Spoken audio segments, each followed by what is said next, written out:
Welcome to double seven media. నేను మీ ఆదినారాయణ. ప్రస్తుతం ఉన్న రాజకీయ పరిణామాలను బట్టి చూస్తే మెగా కుటుంబ సభ్యులకు పదవులు వెతుక్కుంటూ వెళ్తున్నాయి. అదృష్టం వారింటి తలుపు తడుతుంది. మెగా కుటుంబంలో మరో కీలక పదవి రాబోతుందనే ప్రచారం సోషల్ మీడియాలో జరుగుతుంది. అదేంటంటే ప్రస్తుతం రాష్ట్రపతి కోటాలో 4 రాజ్యసభ స్థానాలు ఖాళీగా ఉన్నాయి. జూలై 14వ తేదీన ఈ స్థానాలు ఖాళీ అయ్యాయి. 2025 జనవరి 14లోగా రాజ్యసభ స్థానాలను భర్తీ చేయాలని కేంద్రం భావిస్తుంది. ఈ రాజ్యసభ స్థానాలలో ఒక స్థానం మెగాస్టార్ చిరంజీవి గారికి ఇవ్వాలని కేంద్ర ప్రభుత్వం భావిస్తున్నట్లు ప్రస్తుతం సోషల్ మీడియాలో ప్రచారం జరుగుతుంది. దీన్ని బట్టి చూస్తే మెగా కుటుంబానికి అదృష్టం తలుపు తడుతుంది. వారిని పదవులు ఎత్తుక్కుంటూ వెళ్తున్నాయి. ఇప్పటికే ఆంధ్రప్రదేశ్లో రాష్ట్ర డిప్యూటీ సీఎంగా పవన్ కళ్యాణ్ గారు ఉన్నారు. ఆయన సోదరుడు నాగబాబు గారికి మంత్రి పదవి దక్కబోతుందనే ప్రచారం ఇప్పటికే జరుగుతుంది. త్వరలోనే ఆయన మంత్రి కాబోతున్నారు అని కూడా పూర్తిగా సమాచారం బయటకు వచ్చేసింది.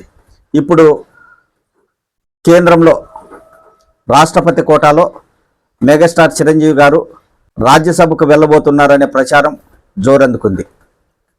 దీన్ని బట్టి చూస్తే ఆంధ్రప్రదేశ్ రాష్ట్రంలో బీజేపీ పూర్తిగా రాబోయే ఎన్నికల్లో పార్టీని బలపరుచుకోవడానికి అడుగులు ముందుకు వేస్తుంది అని అర్థమవుతుంది.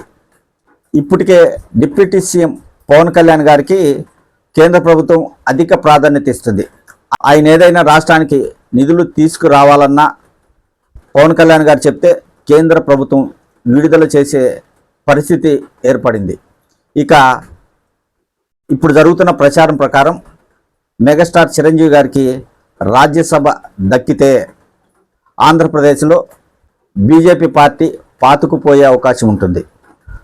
ఇటు చిరంజీవి ద్వారా అటు పవన్ కళ్యాణ్ ద్వారా బీజేపీ పార్టీని ఆంధ్రప్రదేశ్లో బలోపేతం చేసే దిశగా నాయకులు అడుగులు వేయబోతున్నారు.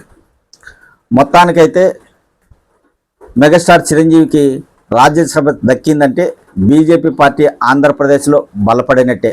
ఇప్పటికే ఆయనకు రాజకీయాల్లో అనుభవం ఉంది. గతంలో ప్రజారాజ్యం పార్టీ పెట్టి ఆయన సొంతంగా 18 సీట్లు గెలుచుకున్నారు. తర్వాత ఆయన రాజకీయాలు వద్దనుకొని ప్రజారాజ్యం పార్టీని కాంగ్రెస్లో కలిపారు. తర్వాత ఆయన రాజకీయాలు వద్దనుకున్నారు.